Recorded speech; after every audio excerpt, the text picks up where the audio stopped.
Hello everyone.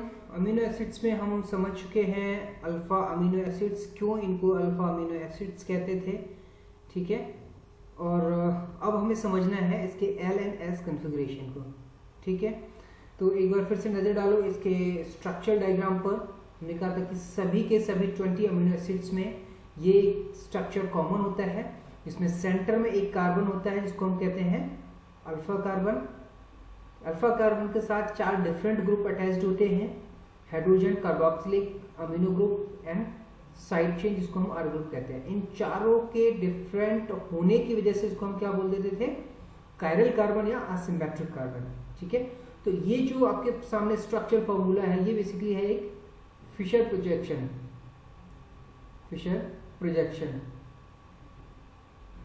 ठीक है। अब इसका वॉल एंड सॉकेट देखते हैं। वॉल एंड सॉकेट में हमें कुछ इस तरह से दिखता है। ये इसका जो स्ट्रक्चर डायग्राम है वॉल एंड सॉकेट, इससे ये हमें बताता है कि स्पेस में किसी मॉलिक्यूल के जो एटम्स हैं वो किस तरह से अरेंज रहते हैं, किस तरह से व्यवस्थित रहते हैं, किस तरह से जुड़े रहते हैं, ठीक है। तो यहाँ लिखा हुआ है ये एल आइसोमर है और ये डी आइसोमर है, ठीक है। कैसे इसको एल बोला है, कैसे इसको डी बोला है, यही हमें समझना है। और यहाँ पे इस एरो का क्या मतलब है, ठीक है।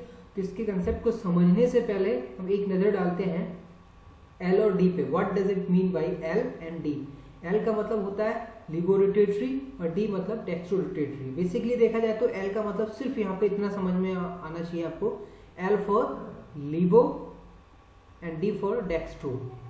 लिबो दोनों के दोनों लैटिन वर्ड है, लिबो एंड डेक्स्ट्रो। जैसे हम करते हैं यहाँ पे लेफ्ट राइट लेफ्ट, ऐसे वो लोग करते हैं लिबो डेक्स्ट्रो लिबो, लिबो डेक्स्ट्रो लिबो, समझ गए। तो लिबो means left, dextro means right, ठीक है। रोटेटरी मतलब रोटेशन, किसी चीज को घुमाना, ठीक है। तो एल का मतलब है कि कोई भी चीज जिसको हम एल बोल रहे हैं, इसका मतलब उसके अंदर कोई ऐसी प्रॉपर्टी होगी जो किसी चीज को लेफ्ट की साइड में घुमा रही होगी। अब वो कौन सी चीज है, किसको घुमा रही है, सिंपल सा फंडा है। क्योंकि अमीनो एसिड्स के पहले एल लगा होता है, तो इसका मतलब है कि अमीनो एसिड्स में कोई ऐसा गुण है जो किसी चीज को, आप किसको, वो भी क्लियर कर लेते हैं, लाइट को। तो बेसिकली क्या करते हैं कि जितने 20 के 20 अमीनो एसिड्स लाइट को लेफ्ट साइड में रोटेट कर देते हैं, ये उनका गुण होता है। कुछ अमीनो एसिड्स ऐसे भी होते हैं जो लाइट को राइट साइड में रोटेट करते हैं, बट वो अमीनो एसिड्स इन प्रोटीन्स में नहीं पाए जाते। वो अमीनो एसिड्स पाए जाते हैं कुछ बैक्टीरियल अमीनो एसिड्स में, ठीक है। तो इनकी तो हम बात करेंगे नहीं, क्यों, क्योंकि हमारे 20 के 20 अमीनो एसिड्स होते हैं एल अल्फा अमीनो अम्ल। और ये बात हम, आपको याद होगा, पहले लेक्चर में भी कर चुके थे। और हमने कहा था कि आने वाले लेक्चर में हम समझेंगे what does it mean by alpha and L, ठीक है। तो एल और डी का मतलब समझ में आ गया। लिबो एंड डेक्स्ट्रो कुछ नहीं है, जिसको आप लेफ्ट राइट बोलते हो वही क्या है, एल एंड डी है। L for left, L for लिबो याद रहेगा, ठीक है। डी अपने आप याद हो जाएगा, राइट ही होगा। अब आते हैं इसके पॉइंट टू पॉइंट पे। यहाँ पे इसका क्या मतलब है, मतलब ये है, ये कहना चाह रहे हैं ये कि मान लीजिए ये नॉर्मल लाइट है, ठीक है। जैसे कि यहाँ ये बल्ब जल रहा है। अब इस नॉर्मल लाइट को अगर हम पोलराइजर की सहायता से इसको प्लेन पोलराइज्ड लाइट में कन्वर्ट कर दें एकदम स्ट्रेट, और इसको फिर एक कंटेनर से गुजारें। ये कंटेनर है जिसमें अमीनो अम्ल भरे हैं, मतलब हम कह सकते हैं बेसिकली ये कंटेनर के अंदर अमीनो एसिड सॉल्यूशन है। अब जब लाइट यहां से जब पास करेगी तो वो लाइट क्या होगा, रोटेट करेगी, ठीक है, या तो लेफ्ट में या राइट में।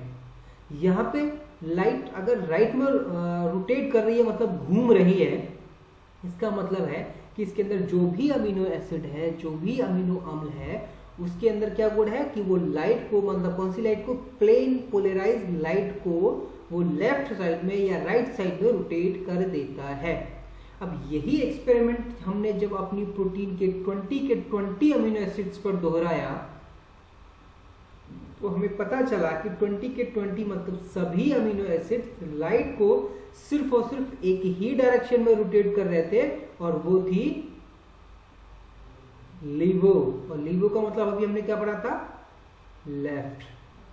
क्लियर हो गया।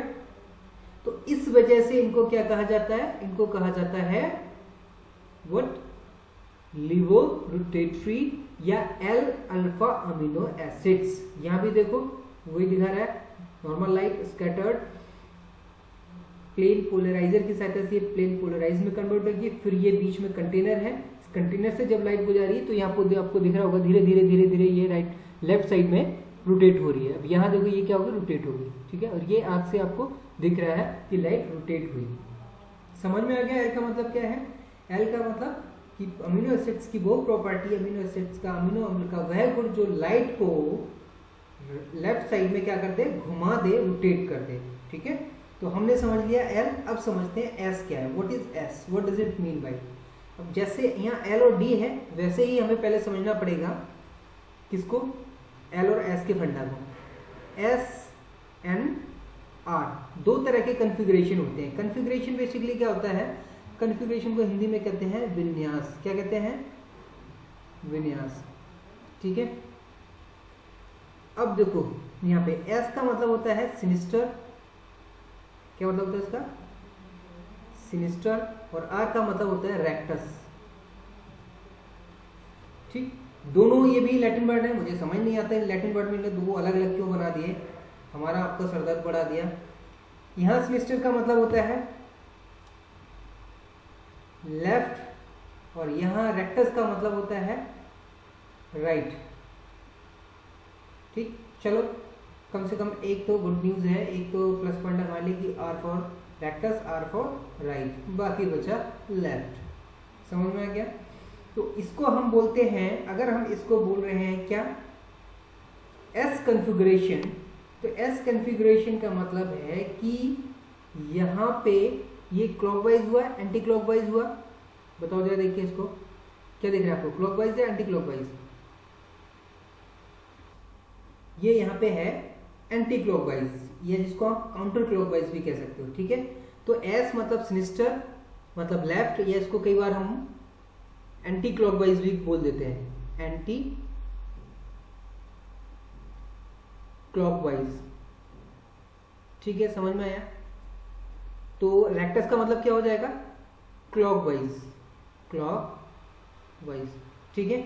हमने समझ लिया एस का मतलब सिनिस्टर, आर मतलब रेक्टस। दोनों लैटिन वर्ड है, इनका इंग्लिश में मतलब होता है सिनिस्टर मतलब लेफ्ट, रेक्टस मतलब राइट, ठीक है। लेफ्ट मतलब अगर डायरेक्शन एंटी क्लॉकवाइज है, घड़ी की सुइयों के विपरीत है। एंटी क्लॉकवाइज का मतलब जिस डायरेक्शन में घड़ी चल रही है और उससे अपोजिट साइड में मूवमेंट हो रही है, अपोजिट साइड में अगर एरो की डायरेक्शन है तो उसको हम बोलते हैं एंटी क्लॉकवाइज, ठीक है। और क्लॉकवाइज मतलब जिस दिशा में घड़ी की सुइयां मूव कर रही हैं, ठीक है, उसी दिशा में अगर हम एरो का साइन लगा दें तो वो क्या हो जाएगा, क्लॉकवाइज। अब यहाँ पे समझते हैं क्या होता है। सबसे पहले क्या करते हैं हम, यहाँ पे हम वर्गीकरण करते हैं या नोमेनक्लेचर करते हैं, ठीक है। कैसे हम यहाँ पे नेमिंग करेंगे, 1 2 3 कैसे करेंगे, देखो समझो ध्यान से अच्छी तरह से इसको। हम किस ग्रुप को 1 बोले, किस ग्रुप को 2 बोले, ये किस डिपेंड करता है। सेम हमारा वही कॉन्सेप्ट है जैसा कि हम पहले करते आए हैं। The atom which has the highest priority, और हाईएस्ट प्रायोरिटी हम किस एटम को देते हैं, जिसका एटॉमिक नंबर ज्यादा होता है। अब यहाँ पे आपके सामने दो ऑप्शन है, ठीक है, एक NH3, एक कार्बोक्सिलिक ग्रुप। NH3 में N है, N का एटॉमिक नंबर होता है 7, कितना होता है 7, और कार्बोक्सिल ग्रुप में कार्बन का कितना होता है, इसका होता है 6। तो आप बताओ 6 ज्यादा है या 7 ज्यादा है, ऑब्वियसली 7 ज्यादा है। तो हम इसको अमीनो ग्रुप को नंबर दे देंगे 1, क्या दे देंगे, इसको हम नंबर दे देंगे 1, ठीक है। अच्छा, हमने बोल दिया इसको 1। अब आते हैं हम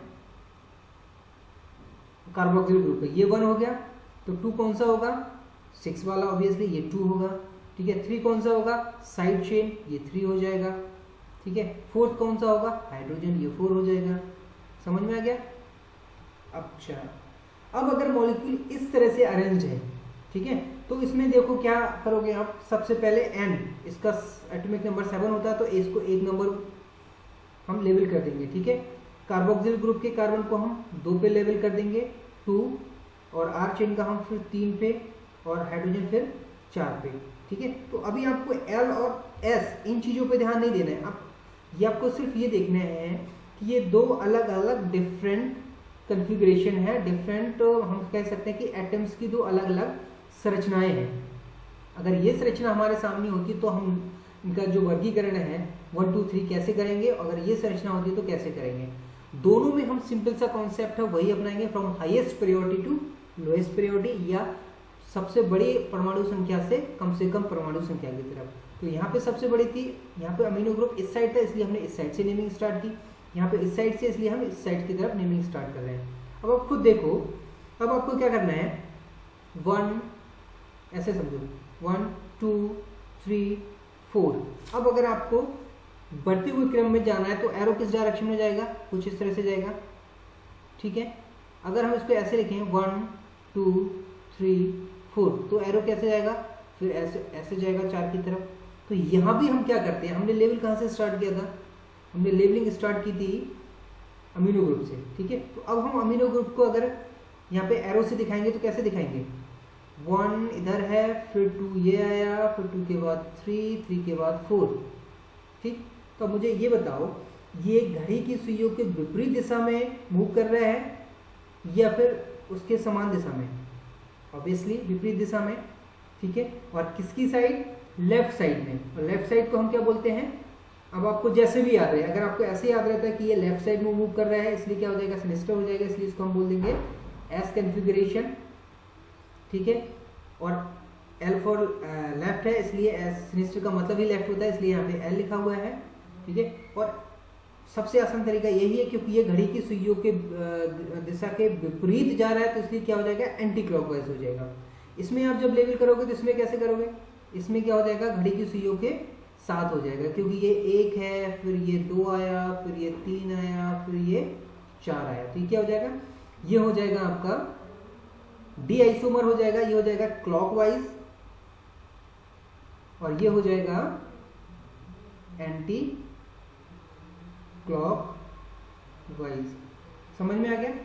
तो किसी भी कायरल कार्बन का जो आइसोमर होता है, जो स्ट्रक्चर होता है, उसके 3D संरचना अगर हम देखेंगे तो 3D संरचना में हमें बेसिकली 2 तरह के स्टीरियो आइसोमर मिलते हैं। स्टीरियो आइसोमर समझ रहे होंगे आप कि जब कोई भी मॉलिक्यूल का मॉलिक्यूलर फॉर्मूला सेम होता है, बट कहाँ डिफर करता है, वो ओरिएंटेशन में, एटम्स के ओरिएंटेशन में, एटम्स किस तरह से उस पर जुड़े हुए हैं, किस डायरेक्शन में, ठीक है। तो समझ में आ गया। तो यहाँ पे अमीनो एसिड्स जो है, अमीनो एसिड्स का जो अगर ये अमीनो एसिड सामने दिख रहा है तो इसको हमने ऐसे लेवल किया, इसका मतलब क्या हो जाएगा, एंटी क्लॉकवाइज हो जाएगा। तो हमारे जितने के जितने 20 के 20 अमीनो एसिड्स होते हैं, अगर हम उनका वॉल एंड सॉकेट स्ट्रक्चर देखेंगे तो हमें पता चलेगा कि हमारे सारे के सारे 20 अमीनो एसिड्स का जो ओरिएंटेशन होता है या स्पेशियल अरेंजमेंट जो होता है एटम्स का, वो बेसिकली क्या होता है, एंटी क्लॉकवाइज होता है। और एंटी क्लॉकवाइज का मतलब होता है लेफ्ट साइड की तरफ वो डायरेक्शन में होता है, जिसको लैटिन में कहते हैं सिनिस्टर, इसलिए इसको बोलते हैं हम एस कन्फिगरेशन, ठीक है। इसलिए हमारे जो अमीनो एसिड्स है वो क्या कहलाते हैं, L and S configuration of amino acids, या हम कह सकते हैं क्या, एल अल्फा अमीनो एसिड्स। आ गया समझ में, ठीक है। अब इस एल को चाहो तो आप इस 3D क्लॉकवाइज या एंटी क्लॉकवाइज वाले सिस्टम से समझ लो, या फिर अगर आपको ये इससे ज़्यादा आसान से आपको अगर प्लेन पोलराइजर वाला सिस्टम अगर समझ में आ रहा है तो आप उससे भी समझ सकते हो, ठीक है। तो एल को समझने के हमारे पास 2 तरीके हैं। एक, पहला कि हम इसके कन्फिगरेशन या विन्यास को समझ लें, किसी एक कायरल कार्बन पे, सेंट्रल कार्बन पे एटम्स की पोजीशन कैसे होती है, किस किस डायरेक्शन में होती है, और उसको जब हम नेमिंग करेंगे 1 2 3 4, ठीक है, उस कार्बन को या उन ग्रुप्स को, तो उसमें फिर जो हमारा सर्कल बनेगा एरो का, वो किस डायरेक्शन में जाएगा, क्लॉकवाइज जा रहा है, एंटी क्लॉकवाइज जा रहा है। अगर एंटी क्लॉकवाइज जा रहा है तो इसका मतलब आपका क्या हो जाएगा, वो लेफ्ट और एस कन्फिगरेशन हो जाएगा। अगर आपको ये थोड़ा सा टफ लग रहा है, इससे अगर आसान आपको लग रहा है, प्लेन पोलराइजर वाला ज़्यादा आसान है, तो आप ऐसे भी समझ सकते हो, ठीक है। तो 2 तरीके थे हमारे पास समझने के, क्या, L and S configuration of amino acids, ठीक है। तो चलिए अगले लेक्चर में मिलेंगे कुछ नए इंटरेस्टिंग और अमीनो एसिड की प्रॉपर्टीज के साथ में। तब तक के लिए गुड बाय।